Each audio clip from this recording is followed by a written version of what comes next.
Olá pessoal, bom dia. Fábio Dias, engenheiro eletricista. Bom pessoal, hoje eu vou apresentar para vocês uma grande companheira minha de longas datas que me ajuda e me auxilia há muitos anos, tá entendendo? Com cálculos que me facilitam no dia a dia. Ainda hoje eu utilizo ela nas minhas análises, tá certo? Que é essa planilha que eu chamo de planilha carga-travo. É essa aqui que eu vou mostrar para vocês, certo? Ela determina o índice de desequilíbrio e carregamento de transformador ou quadro geral de baixa tensão, né? Através daquelas medições elétricas que a gente faz no dia a dia, né? No cliente ou no transformador da empresa que você trabalha, enfim. Bom, eu separei em duas planilhas só para ficar melhor didaticamente, mas se você adquirir o e-book, você vai receber essa planilha e é na própria planilha que você já preenche os dados, como eu vou ensinar agora, tá certo? Eu separei em duas para ficar didaticamente, ou seja, tudo que eu lançar nessa planilha aqui agora, automaticamente vai cair nessa outra, e essa outra, que é a principal, vai desenvolver os cálculos, né? Calcular tudo direitinho e a gente vai conversando e eu vou explicando à medida, né, que a apresentação for andando. Então vamos lá, olha. Dados iniciais de entrada. Data da medição. Essa data da medição é aquela data onde você coletou os maiores valores de corrente na sua medição lá que você fez no cliente ou na sua empresa, certo? Então essa data da medição é a data, digamos assim, onde o carregamento do transformador foi maior, certo? Aí você traz ela para cá. Digamos que foi dia 4 de abril de 2020. Pronto, você coloca normalmente, observe que é preenchimento normal, né? Excel tranquilo. Isso aqui já está indo para lá para outra planilha. Veja que já está aqui 4 de abril, certo? Essas planilhas elas conversam entre si, né? Identificação do teste. Essa identificação do teste, imagine uma coisa. Vai chegar um tempo que você vai ter muitos clientes que você instalou, que você fez teste, que você, né, fez seu relatório, prestou atendimento de alguma forma. Então, o ideal é que você identifique cada um de acordo com o seu cliente, para você ter um banco de dados e quando precisar localizar cliente tal, você ter uma referência, alguma coisa para localizar o cliente que você está precisando, certo? Aí eu sugiro, sei lá, você fazer uma ficha de cliente, ou então fazer um banco de dados no Axis, para você ter um controlezinho. Eu tenho um banco de dados muito bom também, que eu posso ensinar e apresentar depois para vocês. Aí você guarda essas principais análises que você fez e a qualquer momento você consulta pelo código de identificação do teste, que pode ser uma sequência numérica. Por exemplo, pode ser, sei lá, 21 de abril de 20. Aí pode ter o 22 de abril de 20, 23 de abril de 20. Vai chegar um tempo que vai ter o 21 de maio de 20, o 22 de maio de 20. Tá entendendo? É alguma coisa que você identifica aquele teste e associa aquele cliente, certo? Número da chave. Esse número da chave, para quem trabalha em concessionária de energia, seria o quê? O número de identificação da chave lá no campo. Toda estrutura de transformador tem um número de chave para identificar que aquela chave é daquele transformador. A mesma coisa é um cliente, a mufla de entrada tem uma chave, o ramal de alta que entra lá no condomínio tem um transformador aéreo, tem a chave de identificação, enfim. Vamos fazer de conta que esse cara aqui é 1, 2, 3, 4, 5 é o número da chave. É uma chave de mufla, porque esse cara aqui é um cliente particular. Número do transformador, todo transformador de concessionária tem um número pintado na carcaça. Né? Você precisa identificar e amarrar que você instalou aquele teste naquele transformador ou naquele cliente. Como esse cara aqui é um cara particular, um colégio, eu vou botar P de particular. O transformador é trifásico, tem 3 fases. Ele é de 225 kVA e o fator de zona. Esse fator de zona foi uma metodologia adotada pela equipe de manutenção na concessionária onde eu trabalhava, certo?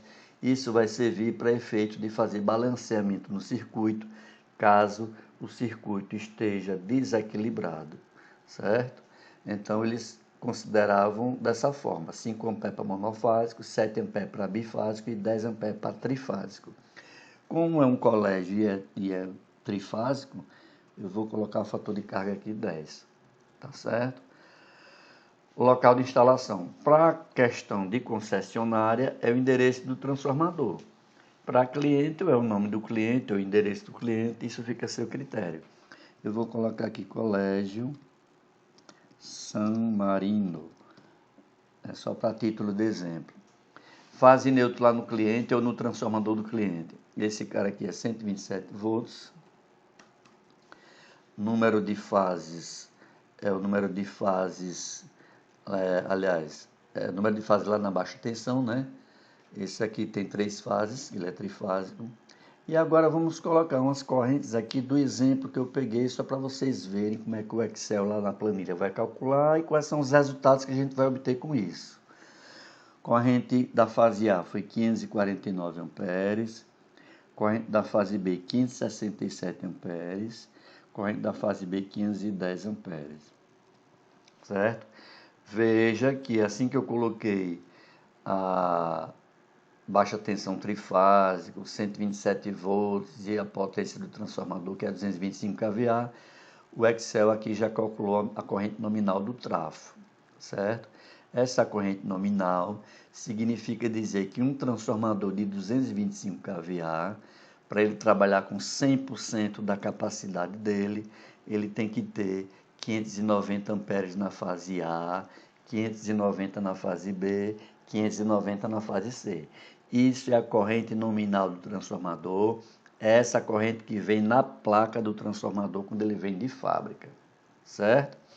Aí o que é que acontece? Aí, na prática, né, a gente considera que uma corrente, uma sobrecarga que ele tenha nessa corrente, né, que chega até 25%, a gente considera que esse transformador ainda pode continuar lá. Não precisa trocar nas carreiras achando que já vai queimar, certo? Por quê?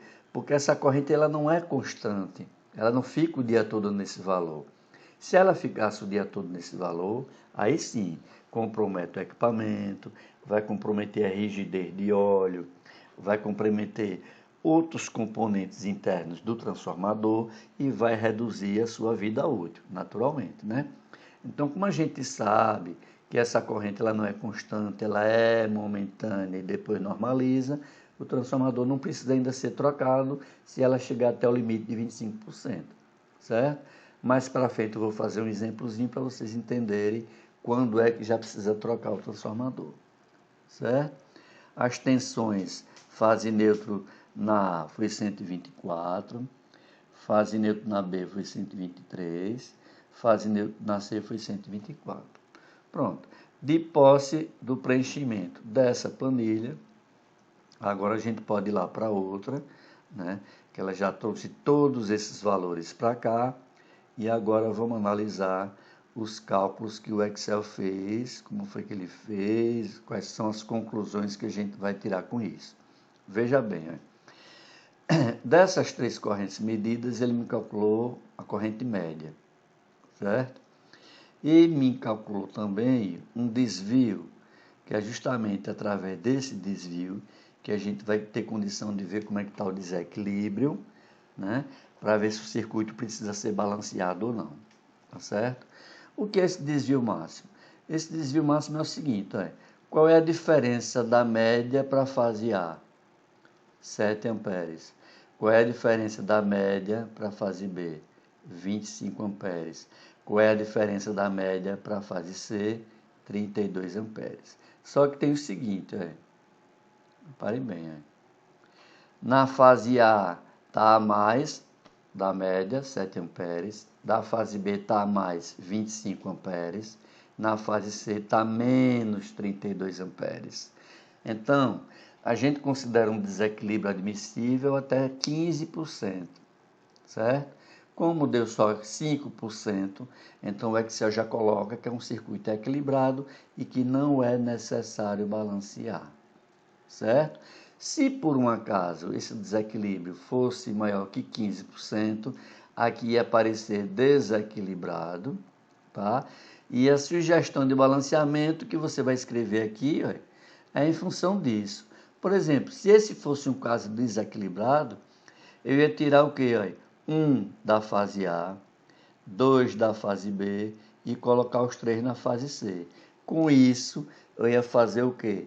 Com que as 3 correntes ficassem o mais próximo da média possível. Ou seja, o circuito estaria equilibrado, certo? Mas como não é o caso, não é necessário balancear. Aí nesse campo aqui, se fosse para balancear, você escreve retirar um equipamento ou um consumidor da fase A, 2 da B e colocar os 3 na C. Esse campo aqui é para preencher digitando, certo? Ela vem automaticamente com não é necessário balancear quando ele está abaixo de 15%. Quando ele aqui passa, você aí tem que escrever quais são as opções que você tem que fazer para balancear, tá certo? Vamos lá mais um pouquinho. Pronto, olha. O carregamento percentual do tráfego por fase está tudo normalzinho, tá vendo aí? Tudo tranquilo. O transformador de 225 só está sendo utilizado 257, ele está só com 89%, tá certo? Aí o Excel já coloca aqui, ó, tráfego com carga ideal, certo? Lá no e-book eu explico o que é tráfego com subcarga, tráfego ideal, tráfego com carga com sobrecarga tolerável e tráfego com sobrecarga intolerável. Isso está bem explicadozinho lá no e-book, certo? Veja que interessante, ó, esse cantinho daqui eu coloquei pelo seguinte, ó, digamos que esse cliente já tem essa carga, que a gente está vendo aqui, e ele está querendo instalar mais uns ar-condicionados, mais uns equipamentos, e digamos que isso deu 30 mil de demanda de projeto. Aí você coloca aqui. Aí veja que esse transformador que estava com 89% e 201.057 utilizado do 225, se entrar mais esses 30 mil, ele vai ficar com 231.057 e ao invés de 89% agora vai ficar com 102%, certo? Então na mesma planilha que você, com apenas as grandezas, tensões e correntes que foram medidas lá no cliente, você além de analisar o carregamento, como é que está lá o barramento do cliente ou o transformador, você pode também acrescentar a demanda provável de projeto para o acréscimo de carga que o cliente está pensando em fazer e ver como é que vai ficar, se é possível ou se não é, certo? Veja que ela é bem praticazinha, né? Bem legal. Eu fiz alguns ajustes ao longo dos anos, certo? Agora vamos fazer uma coisa aqui, para vocês entenderem a dinâmica dessa planilha e onde você pode chegar com ela, né? Digamos que essas mesmas correntes, essas mesmas tensões, só que o transformador eram de 150 kVA. Veja que as correntes mudam, né? Até a máxima está bem abaixo das correntes medidas. E se essas correntes estão maiores do que o limite que a gente considera como tolerável, vamos ver o que é que acontece lá agora, certo? Aqui continuam as mesmas coisas, que eu não mudei corrente nem tensão. Aqui eu só mudei a potência do transformador, né? A média continua a mesma, que as correntes são as mesmas. Continua equilibrado porque as correntes são as mesmas. Agora vamos ver aqui à frente, aí. Tá vendo? Veja como aqui agora ele já está dizendo que o carregamento percentual por fase está com risco de queima, tá certo? Esse transformador agora está com 134%, tá vendo? As correntes, a demanda, o carregamento médio continua o mesmo, porque as correntes foram as mesmas. Agora, para um transformador que agora é de 150 kVA, ele já está com risco de queima e, naturalmente, está com uma sobrecarga intolerável, certo? Aí aqui embaixo, nesse campo observações, isso aqui é digitável, é você quem vai dizer em função do que você constatou na análise. Aí você coloca transformador com sobrecarga intolerável e com risco de queima. substituir para um transformador, por exemplo, de 225 kVA, né? Que a gente viu com de 225 kVA, né? Que é o que existe realmente lá, tá tranquilo, certo? Aí você, deixa eu voltar para lá, 225 kVA, pronto, 225 kVA, nessa condição aí, tá tudo normal, né? Aí, 89% tudo normal, certo, pessoal? Essa planilhinha, como eu já disse, há muitos anos ela me acompanha. Eu utilizava muito ela na concessionária onde eu trabalhava. E hoje em dia, né, nas minhas análises, nos meus relatórios, que eu ainda trabalho como engenheiro autônomo, eu sou aposentado, mas trabalho como autônomo. Nos meus relatórios que eu envio para meus clientes, inclusive essa planilha acompanha o relatório, porque aí mostra, né? Geralmente o dono, o cliente não entende, mas quem for pegar para tomar as providências para resolver, né? A empresa que for realmente tomar a frente das medidas necessárias para corrigir os problemas, a pessoa entende e vai ver que no relatório foi feito os cálculos de acordo com o que realmente foi medido. Certo, pessoal? Então, por hoje é só, para não ficar muito grande o vídeo, né? Lamento aí não estar minha presença, a minha imagem aí, mas o que importava hoje era que vocês vissem a planilha, tá certo? Bom, eu vou deixar o link na descrição do vídeo para quem quiser adquirir o e-book, certo? Essa planilha eu estou mandando para quem está adquirindo o e-book, é só mandar o e-mail direitinho que eu mando ela. Qualquer dúvida pode ligar para mim, para explicar. Se tiver alguma sugestão para a gente melhorar a planilha, a gente melhora também, tá certo? Fiquem à vontade. E não esqueçam de curtir, compartilhar e se inscrever no canal, que eu sempre vou estar dando umas dicas bem legais dentro dessa área de medição de grandezas elétricas. Ok? Tchau, tchau. Um abraço.